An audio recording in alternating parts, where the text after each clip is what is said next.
Thank you. Hello and welcome to Newsnight. I'm Trevor McDonald, and as you know, I've been reading the news now for some 30 years. Yes, I can even remember the time when all newsreaders sat behind desks instead of standing around like dockside hookers.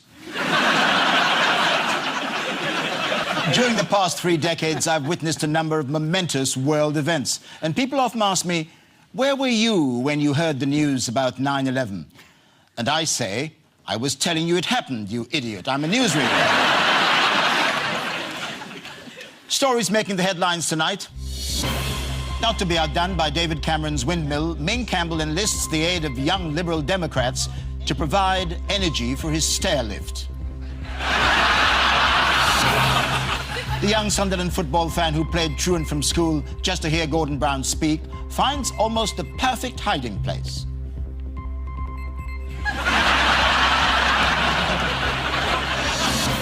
They've left their homeland to build new lives over here, and there's still plenty of work for them to do. Yes, Polish plumbers celebrate as yet another 50 yards of Thames water pipes burst.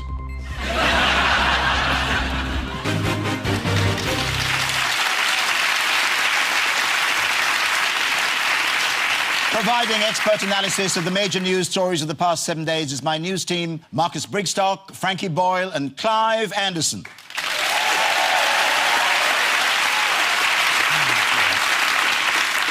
This is the show where I set the news agenda, and every week we'll discuss my top 3 stories. So, starting at number 3, is the feel-good story of the week. A handful of dangerous lunatics tried to blow up a number of innocent people and completely ballsed it up. The alleged mastermind of the attacks was described as Dr. Terror in The Star, Dr. Evil in The Sun, and Dr. Actually, you know this is all down to American foreign policy in The Independent. Security at public events has been tightened. At Wimbledon, the authorities deployed a number of huge concrete blocks around the centre court. One of them actually beat Tim Henman in the second round.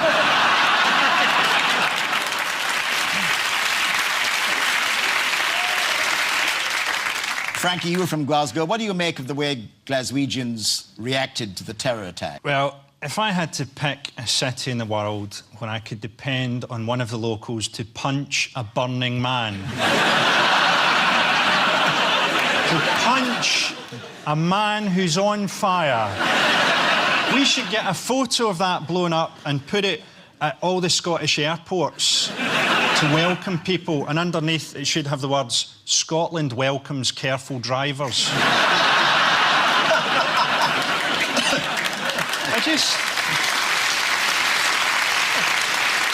I just love the whole naivety of Al Qaeda of trying to bring religious war to Glasgow. We're 400 years ahead of you guys. You haven't even got a football team.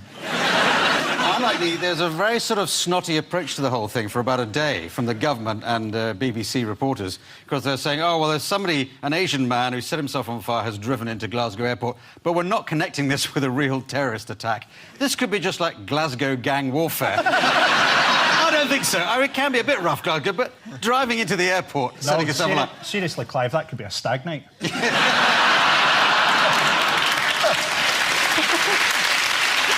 Do you believe you have a clip to bring up? Oh, yes, we have a clip of a genuine Scottish mental case. See the guy get out the car, they keep the cars on flames, and the guy gets out and goes straight for the police, and I'm like that. No chance. We're under attack here. You've just got to get in and do it. The British people have been under a lot more things than this, and we always stand proud. This is Glasgow, you know, so yeah, we'll say it about you.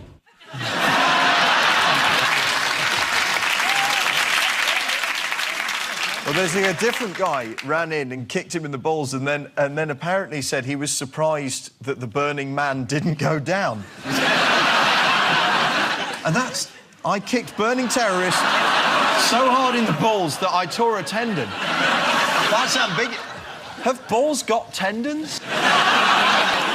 I'm a regular user of that airport, and I'm very cross about this whole thing, because until about a year ago, you could... If somebody meeting at the airport, they could drive up to that very spot and meet you.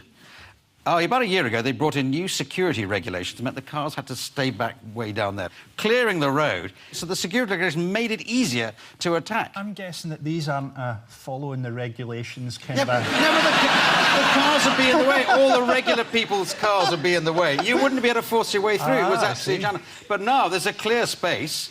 So obviously, if you're going to break the law, you just zoom. Well, they just have some bollards there, for goodness sake. Concrete bollards. Are you saying that these people also broke the parking regulations in the airport? No, they didn't. No, they weren't parking because they kept driving. They were... These foreign terrorists come here. They know the rules. Yeah. I mean, it's one thing to set your car alight. It's another thing entirely to park in the wrong space. They're all doctors, which is the shocking thing about it, because you think, well, doctors, they have an oath to cure, but of course they were doing it in their spare time. So the oath didn't apply. Yeah. And if they injured a few people and they survived, it doesn't really matter, because it's just drumming up work for themselves, isn't it? And surely it's not the easiest way to kill people if you're a doctor. They could have killed more people by not washing their hands. Well, they were warned, weren't they? There was a warning, apparently, in Iraq. They said, those who cure you will kill you, which turned out not to be quite right. Those who cure you will hurt themselves really badly, much to the delight of everybody watching. That's a very cryptic warning to get, isn't it? It was. My first is in parachute, but not in elderberry. What am I? Thank you, team. A quick look now at some of the other stories making the news this week. It's emerged that the fast food giant McDonald's is to convert its delivery trucks from diesel to run on oil they use to cook their French fries and chicken nuggets. But some critics are wondering, who would want to drive a vehicle that reeks of chip fat? A new report out this week states that the stereotypes of the talkative woman and the silent man are a myth. According to Victoria Fletcher of the Daily Express, women are considered the more talkative sex, but they only say about 500 words a day more than men. And in fact, men love a good natter as much as women. All right, love, don't bang on about it. The survey states that although the average amount of words spoken by both sexes is 16,000 a day, there is some suggestion that we now use more words than previous generations. Although I'm like, totally, no way is that true.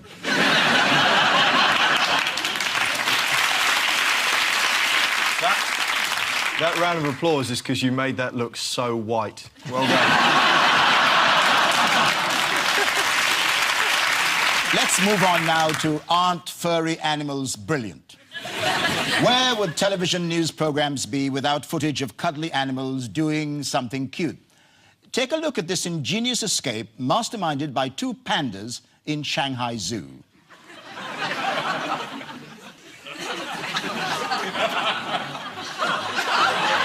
As with many brilliant plans, though, it contained one fatal flaw.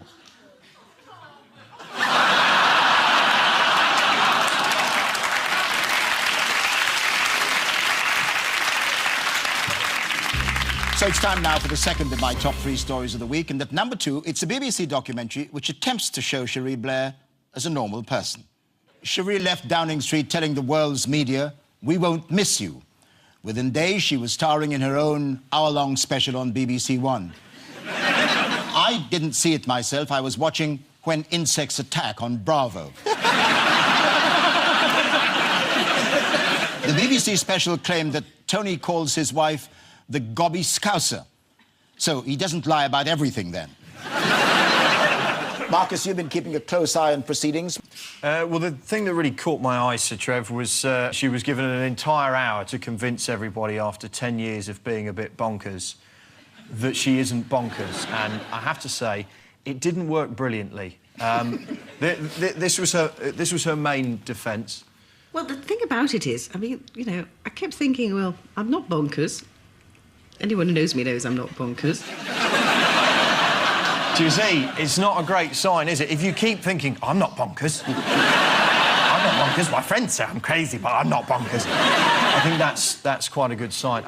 But obviously, you know, it talked about the fact that she's been a very successful barrister over the years. And one of the accusations was that she's exploited her position as the Prime Minister's wife to be paid high fees for speeches. And she made a fairly convincing barrister's defence of that. Do you think people would pay the money they are paying to come and see you talk if you were not the wife of the Prime Minister? I don't. That's I really don't want to answer that question. Actually, I don't. I'd pay almost any amount of money to hear her speak if that's what she's capable of. There you go, here's 40 grand. I'm not going to answer that. There's a two-pronged attack on her. She either is looking ugly or looking scruffy, or she's wasting money having her hair done. So it's... Yeah. She literally can't win. She can't win. I couldn't work out why she did it, because the whole documentary must have been set up for her to answer that question, which is, were you using your position to make... And she didn't want to answer that question. The rest of it just showed you how shabby the kitchen arrangements are at number 10, and they're not provided with a cook. What were they complaining about not having a chef? Yes, which is odd, because they're provided with a house and a car and a country house, and they're both earning. They haven't got mortgage repayments, so it's a tough life, but there are tougher lives. I think that's... She probably inhales quite a bit of food accidentally. Thank you very much. My number one story is coming up later. But first, it's again emerged this week that young people can be idiots. Every week, young people make the news because they are idiots. For example, it should be obvious to any normal person that basketball and trampolines quite simply do not mix.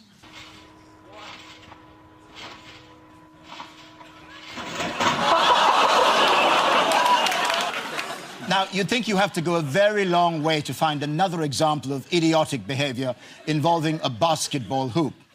But, my friends, you'd be wrong.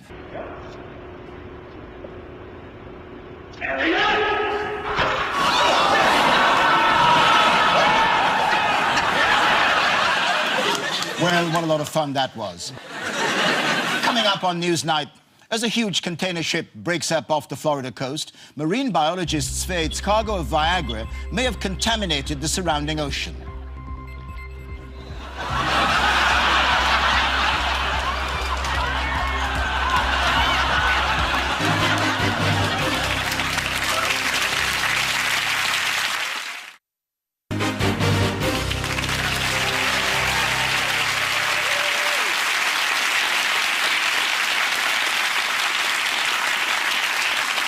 Welcome back to Newsnight, the show in which I control the news agenda, assisted by my news team of Marcus Brigstock, Frankie Boyle and Clive Anderson. The latest headlines. He was banned from driving for being under the influence of drugs.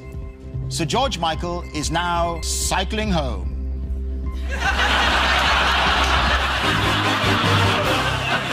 In other news now, President George W. Bush has controversially refused to rule out a pardon for a disgraced White House employee, Louis Scooter Libby. Libby was given a 2.5-year jail sentence for perjury in the case of a CIA agent whose identity was revealed. But President Bush commuted the sentence to probation and a fine. To be fair, though, he balanced it up by refusing to pardon some underprivileged black people on death row. Libby's sentence was commuted by President Bush despite furious protests from Democrats. Mr. Bush should be careful, or people will begin to think that he's an idiot. Closer to home, a surprise contender for the post of London mayor emerged this week. It was leaked from David Cameron's office that Boris Johnson is considering running. The first thing Boris wants to do is to sort out London's congestion. Some nights there are 3 or even 4 ladies in his wardrobe.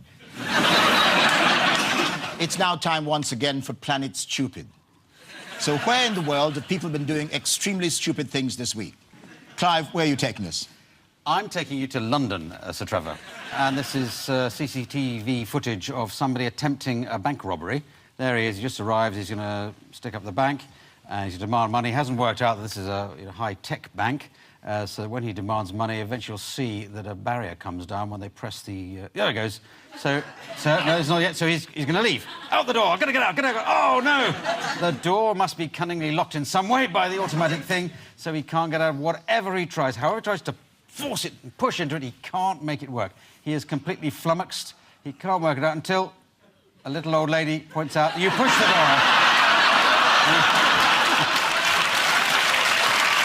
Now,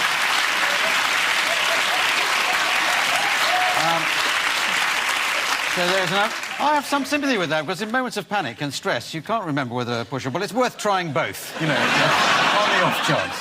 Thank you, Clive. A quick look now at some of the other stories making the news this week. A Bournemouth-based tramp who can tell the time without a watch has become something of an internet star after a Facebook appreciation group attracted 4,500 members. A cult has grown up around 78-year-old Gordon Roberts.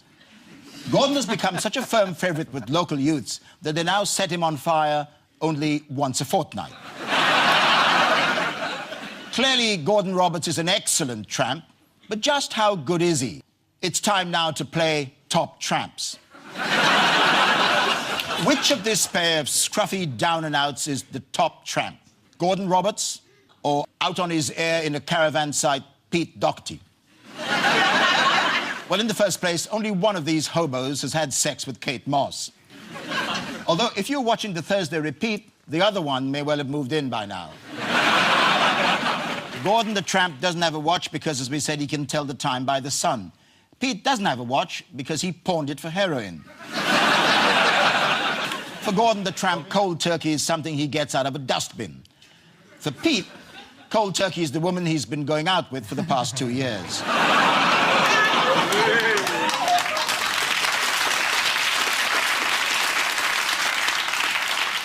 Pete Doherty's ex-girlfriend Kate Moss advertises perfume. Gordon drinks it. It's a close-run thing, but by a whisker, this week's top tramp is Gordon Roberts.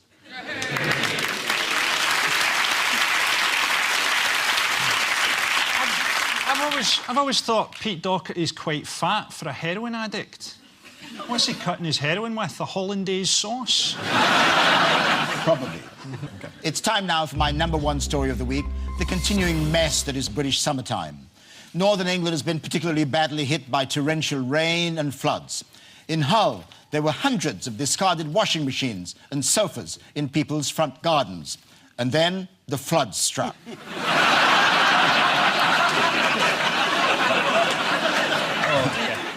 Some forecasters are predicting that August will be quite hot. It will definitely be for me. I'm off to Barbados.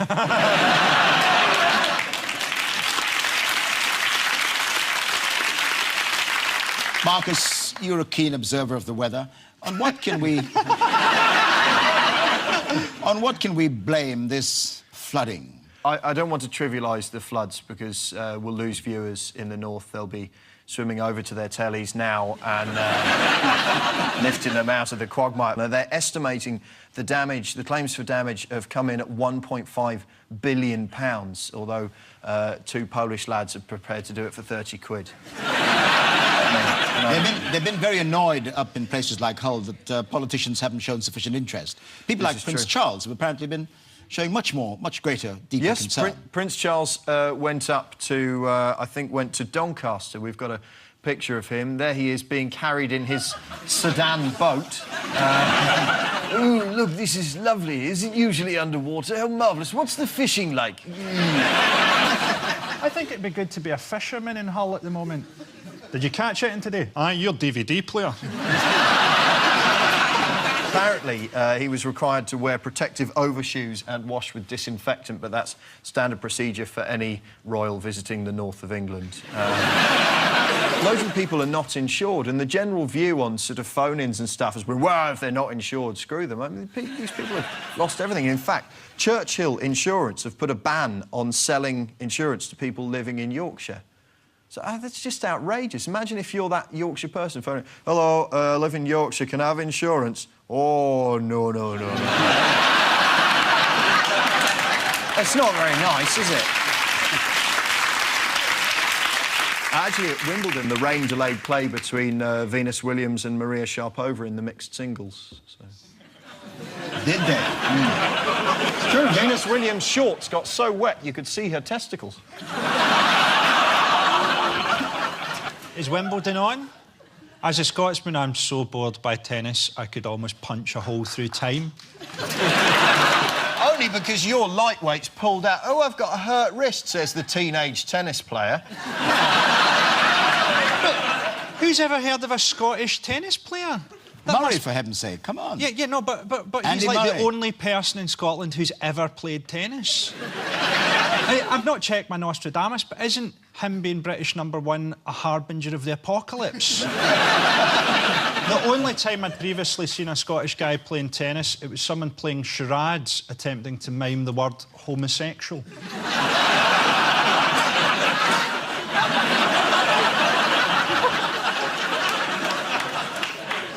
Thank you, gentlemen. Before we go, there's just time for the Serena Williams Award for putting it on a bit. At Wimbledon this week, Serena Williams came in for criticism when she had an attack of cramp in her fourth-round match and rolled about on the grass. Was she, the commentators wondered, putting it on a bit? As a mark of respect, we've decided to name an award after her. And here is our first worthy winner, an American reporter who attempts to conduct an interview while crushing a tub of grapes. What else do you have going on here? Well, if grapes haven't caught your thing, you can come and spend the day listening to live music, eating international foods, having wine tours and tastings, vineyard tours, seminars, arts and crafts. It's a lot of fun, a whole day. Stop. Oh, stop. Yeah, ow, ow, ow. I can't breathe. That's it. Thank you. Good night. Melvyn Bragg pays a visit to Cawdor Castle to examine Macbeth. That's the South Bank Show in 15 minutes after the news.